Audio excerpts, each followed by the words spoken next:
Hi friends, welcome to our channel. Friends, మనకి 10th class క్వాలిఫికేషన్తో apply చేసుకునే విధంగా వివిధ రకాల కేంద్ర ప్రభుత్వ మంత్రిత్వ శాఖలలో ఖాళీగా ఉన్నటువంటి పర్మనెంట్ అసిస్టెంట్ ఉద్యోగాలకి సంబంధించి ఈ యొక్క జాబ్ నోటిఫికేషన్ అనేది రిలీజ్ చేయడం జరిగింది. ఈ యొక్క పోస్ట్కి సెలెక్ట్ అయినటువంటి క్యాండిడేట్స్కి మంత్లీ వచ్చేసరికి 30,000 వరకు కూడా శాలరీ అనేది రావడం జరుగుతుంది గైస్. ఎలాంటి ఎక్స్పీరియన్స్ అనేది కూడా ఉండాల్సినటువంటి అవసరం అయితే లేదు. ఈ విధంగా ఈ యొక్క నోటిఫికేషన్కి సంబంధించి కంప్లీట్ డీటెయిల్స్ అన్నిటినీ కూడా ఈ యొక్క వీడియోలో డిస్కస్ అయితే చేద్దాం. సో ఎవరు కూడా స్కిప్ అయితే చేయదు గైస్. ఫస్ట్ టైం మన ఛానల్ని విజిట్ చేస్తున్నట్లయితే కనుక సబ్స్క్రైబ్ అయితే చేసుకునే బెల్ ఐకాన్ కూడా యాక్టివేట్ చేసి పెట్టుకోండి.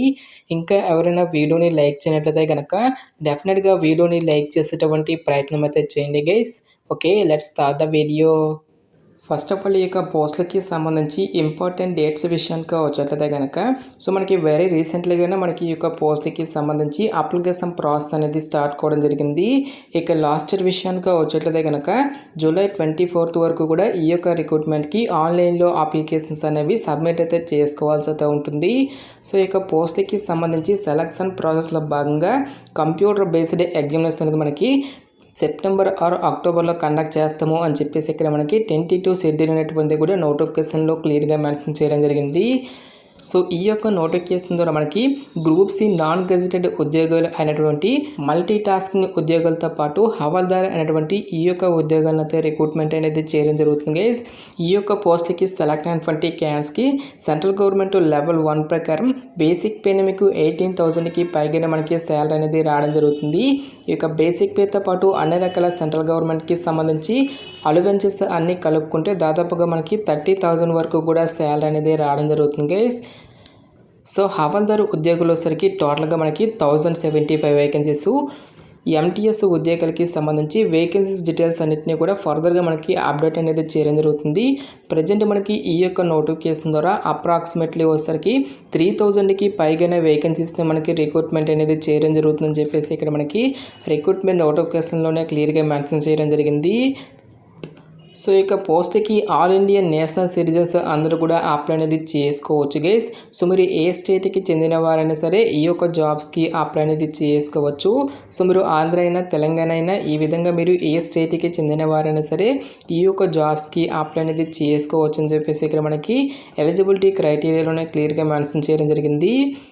నెక్స్ట్ ఈ యొక్క పోస్ట్కి అప్లై చేసుకోవడానికి మీకు ఉండాల్సినటువంటి ఏజ్ లిమిట్ విషయానికి వచ్చేట్లయితే కనుక సో ఎంటీఎస్ ఉద్యోగాలకి మీరు అప్లై చేస్తున్నట్లయితే కనుక ఆగస్టు 1, 2025 నాటికి మీకు మినిమం ఏజ్ అనేది 18 ఇయర్స్ అయితే కంప్లీట్ అయి ఉండాలి.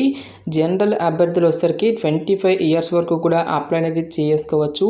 నెక్స్ట్ మనకి క్యాస్ట్ వైజ్గా కూడా మనకి ఏజ్ రిలాక్సేషన్స్ అనేవి ఉంటాయి కాబట్టి ఓబీసీ క్యాన్స్ వచ్చేసరికి 28 ఇయర్స్ వరకు, ఎస్సీ ఎస్టీ క్యాన్స్ వచ్చేసరికి 30 ఇయర్స్ వరకు కూడా అప్లై చేసుకోవడానికి ఛాన్స్ అనేది కల్పిస్తూ ఉన్నారు. నెక్స్ట్ హవాల్దారు ఉద్యోగాలతో పాటు రెవెన్యూ డిపార్ట్మెంట్లో ఉన్నటువంటి ఈ యొక్క ఎంటీఎస్ ఉద్యోగాలకి సంబంధించి ఏజ్ లిమిట్ విషయానికి వచ్చేట్లయితే కనుక సో మినిమం ఏజ్ అనేది మీకు 18 ఇయర్స్ అయితే కంప్లీట్ అయి ఉండాలి.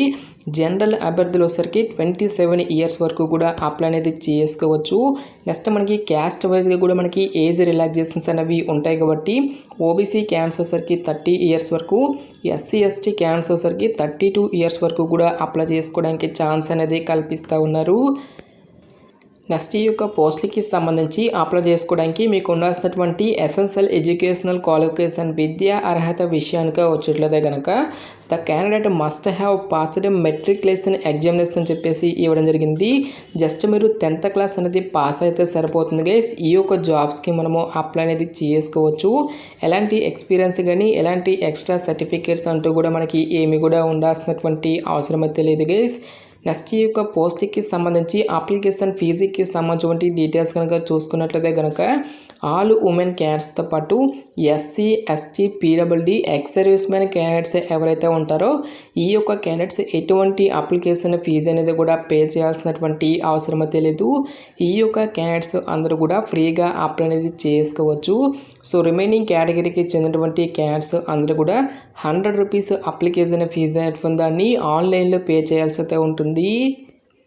నెక్స్ట్ ఈ యొక్క పోస్ట్లకి సంబంధించి సెలక్షన్ ప్రాసెస్ అనేది ఏ విధంగా ఉంటుంది అని చూసుకున్నట్లయితే కనుక కేవలం మనకి ఒకే ఒక రిటర్న్ ఎగ్జామినేషన్ ద్వారా ఈ యొక్క వేకెన్సీస్కి ఎంపిక అనేది చేయడం జరుగుతుంది.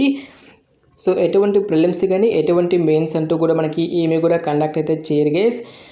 సో ఇక్కడ మనకి టోటల్గా 13 రీజనల్ లాంగ్వేజెస్లో ఈ యొక్క పోస్టులకి సంబంధించి ఎగ్జామినేషన్స్ అనేవి కండక్ట్ అనేది చేయడం జరుగుతుంది. సో ఈ యొక్క లాంగ్వేజెస్లో మనకి తెలుగు లాంగ్వేజ్ అనేది కూడా ఉంది కాబట్టి సో డెఫినెట్గా ఈ యొక్క రిక్రూట్మెంట్కి అప్లై అనేది చేసుకోండి. సో సిలబస్ విషయానికి వచ్చేట్లయితే కనుక ఎగ్జామినేషన్లో మళ్ళీ సెషన్ 1తో పాటు సెషన్ 2గా డివైడ్ అనేది చేయడం జరిగింది. సెషన్ 1 వచ్చేసరికి న్యూమరికల్ అండ్ మ్యాథమెటికల్ ఎబిలిటీ నుంచి 20 క్వశ్చన్స్ అనేవి అడగడం జరుగుతుంది, 60 marks. Next reasoning ability and problem solving నుంచి మనకి 20 క్వశ్చన్స్ అనేవి అడగడం జరుగుతుంది. టోటల్గా మనకి 45 మినిట్స్ పాటు కూడా మనకి ఒక సెషన్ 1 అనేది కండక్ట్ చేయడం జరుగుతుంది. ఎవరైతే ఇక సెషన్ 1ని క్లియర్ చేసినటువంటి క్యాండిడేట్స్కి సెషన్ 2 అనేది కూడా మనకి కండక్ట్ అనేది చేయడం జరుగుతుంది. జనరల్ అవేర్నెస్ నుంచి 25 questions, English language and comprehension నుంచి 25 నెంబర్ ఆఫ్ క్వశ్చన్స్ అనేవి అడగడం జరుగుతుంది. సెషన్ 2లో మనకి ఈచ్ వన్ కరెక్ట్ ఆన్సర్కి ఇక్కడ మనకి 3 మార్క్స్ అనేవి కేటాయిస్తారు. నెక్స్ట్ ప్రతి రాంగ్ ఆన్సర్కి కూడా 1 మార్క్ అనేది డిడక్ట్ చేయడం జరుగుతుందని చెప్పేసి ఇక్కడ మనకి రిక్రూట్మెంట్ నోటిఫికేషన్లోనే క్లియర్గా మెన్షన్ చేయడం జరిగింది.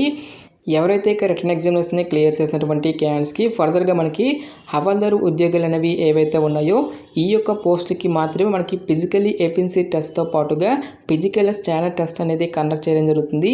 ఎంటీఎస్ పోస్టులకు వచ్చేసరికి ఎటువంటి పీఈటీ టెస్ట్లు కానీ ఎటువంటి మెడికల్ స్టాండర్డ్స్ అంటూ కూడా మనకి ఏమీ కూడా ఉండాల్సినటువంటి అవసరం అయితే లేదు. ఎవరైతే హవాల్దారు ఉద్యోగాలకి అప్లై చేస్తున్నారో వారికి మాత్రమే మనకి ఈ యొక్క పీఈటీ అనేది కండక్ట్ చేయడం జరుగుతుంది. ఫిజికల్లీ ఎఫిషియన్సీ టెస్ట్కి సంబంధించిన డీటెయిల్స్ కనుక చూసుకున్నట్లయితే కనుక ఆల్ మేల్ క్యాండిడేట్స్ అందరికీ కూడా 1600 మీటర్స్ రేస్ అనేది ఉంటుంది. 15 మినిట్స్లో ఈ యొక్క వాకింగ్ అనేది మీరు కంప్లీట్ చేయాల్సి అయితే ఉంటుంది గైస్. ఫీమేల్కి వచ్చేసరికి 1 కిలోమీటర్ అనేది ఉంటుంది. 20 మినిట్స్లో మీరు యొక్క రేస్ అనేది కంప్లీట్ చేయాల్సి అయితే ఉంటుంది. ఫిజికల్ స్టాండర్డ్స్కి సంబంధించిన డీటెయిల్స్ కనుక చూసుకున్నట్లయితే కనుక ఆల్ మేల్ క్యాండిడేట్స్ అందరూ కూడా 157.5 సెంటీమీటర్స్ అనేది హైట్ అయితే ఉండాల్సి అయితే ఉంటుంది గైస్. చెస్ట్ విషయానికి వచ్చేట్లయితే కనుక వితౌట్ ఎక్స్పెన్షన్ వచ్చేసరికి 81 సెంటీమీటర్స్, ఎక్స్పెన్షన్ వచ్చేసరికి మనకి 5 సెంటీమీటర్స్ అనేది ఇంక్రీజ్ అయితే అవ్వాల్సి అయితే ఉంటుంది. నెక్స్ట్ ఫీమేల్స్ వచ్చేసరికి ఓన్లీ మీరు 152 సెంటీమీటర్స్ అనేది హైట్ ఉంటే సరిపోతుంది గైస్. వెయిట్ వచ్చేసరికి 48 కేజీస్ అనేవి ఉండాలి అని చెప్పేసి ఇక్కడ మనకి జాబ్ డీటెయిల్స్లోనే క్లియర్గా మెన్షన్ చేయడం జరిగింది. ఈ విధంగా ఎవరైతే ఇక ఫిజికల్ స్టాండర్డ్ టెస్ట్ని కూడా క్లియర్ చేసినటువంటి క్యాండిడేట్స్కి డైరెక్ట్గా మనకి డాక్యుమెంట్ వెరిఫికేషన్ అనేది కూడా చేసేసి ఈ యొక్క వేకెన్సీస్కి ఎంపిక అనేది చేయడం జరుగుతుంది. ఎగ్జామినేషన్ సెంటర్స్కి సంబంధించిన డీటెయిల్స్ కనుక చూసుకున్నట్లయితే కనుక ఆంధ్రప్రదేశ్ అభ్యర్థులకు వచ్చేసరికి గుంటూరు, కర్నూలు, రాజమండ్రి, తిరుపతి, విశాఖపట్నం, విజయవాడ, కాకినాడ, నెల్లూరు, చీరాల, విజయనగరం, ఒంగోలు, శ్రీకాకుళం, ఏలూరు అనేటువంటి ఈ యొక్క లొకేషన్స్లో మనకి ఎగ్జామినేషన్స్ అనేవి కండక్ట్ అనేది చేయడం జరుగుతుంది. తెలంగాణ అభ్యర్థులకు వచ్చేసరికి హైదరాబాద్, వరంగల్, కరీంనగర్ అనేటువంటి ఈ యొక్క లొకేషన్స్లో మనకి ఎగ్జామినేషన్స్ అనేవి కండక్ట్ అనేది చేయడం జరుగుతుంది. సో ఇక జాబ్ నోటిఫికేషన్ అనేది మనకి ఎక్కడి నుంచి వచ్చింది అని చూసుకున్నట్లయితే కనుక సో స్టాఫ్ సెలక్షన్ కమిషన్ ద్వారా వివిధ రకాల కేంద్ర ప్రభుత్వ మంత్రిత్వ శాఖలలో ఖాళీగా ఉన్నటువంటి పర్మనెంట్ ఎంటీఎస్ ఉద్యోగాలతో పాటు హవాల్దారి ఉద్యోగాలకి సంబంధించి ఈ యొక్క జాబ్ నోటిఫికేషన్ అనేది రిలీజ్ చేయడం జరిగింది. సో ఇంట్రెస్ట్ ఎలిజిబుల్ క్యాండిడేట్స్ డెఫినెట్గా ఈ యొక్క రిక్రూట్మెంట్కి అప్లై అనేది చేసుకోండి. సో ఇక పోస్ట్లకి సెలెక్ట్ అయినటువంటి క్యాండిడేట్స్కి జాబ్ పోస్టింగ్ అనేది కూడా మన యొక్క సొంత రాష్ట్రాల్లోనే ఉంటుంది కాబట్టి సో డెఫినెట్గా ఈ యొక్క ఆపర్చునిటీని యూటిలైజ్ అయితే చేసుకోండి. నెక్స్ట్ ఈ యొక్క నోటిఫికేషన్కి సంబంధించిన లింక్స్ అన్నిటినీ కూడా వీడియో డిస్క్రిప్షన్లోనూ కామెంట్ సెక్షన్ అయితే ప్రొవైడ్ అయితే చేస్తాను గైస్. ఇంకా ఇక నోటిఫికేషన్కి సంబంధించి మీకు ఎటువంటి డౌట్స్ వచ్చినా సరే నాకు కామెంట్ సెక్షన్లో కామెంట్ అయితే చేయండి. ఇటువంటి మరిన్ని జాబ్ అప్డేట్స్ కోసం మన ఛానల్ని సబ్స్క్రైబ్ చేసుకుని బెల్ ఐకాన్ కూడా యాక్టివేట్ చేసి పెట్టుకోండి. సో ఇది ఫ్రెండ్స్ ఇవాళ వీడియో.